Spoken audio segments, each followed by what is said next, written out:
来看有70栋历史的台东县的大武渔港，启用到当常常拢互沙石仔塌掉的渔民无法度出海去掠鱼，一当都爱千几届。中央甲县政府嘛已经开20多亿咯。最近传出讲县政府拍算要向中央来争取预算，准备要甲渔民的船拢买落来协助渔港转型。也毋过渔民是真反弹。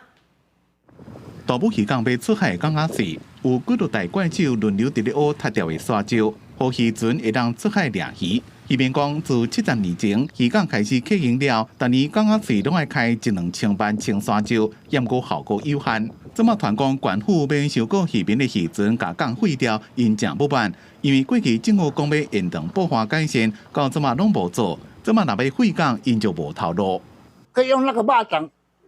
给他用出去他就可以一次就做一次可以用10年。废港也蛮可惜的啦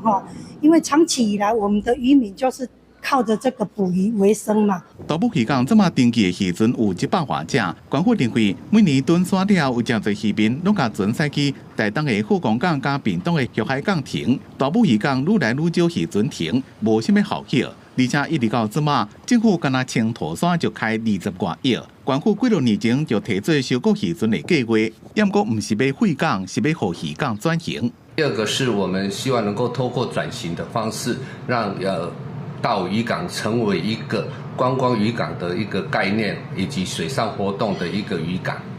收购渔船的计划也该等立法院通过才能进行。也毋过渔民讲，县府拢无事先沟通就要进行，真无适合。台东县议会伫即礼拜开临时会，县议员要求县政府爱甲渔民沟通，并且爱有配套计划才执行，若无会甲渔民做零抗争。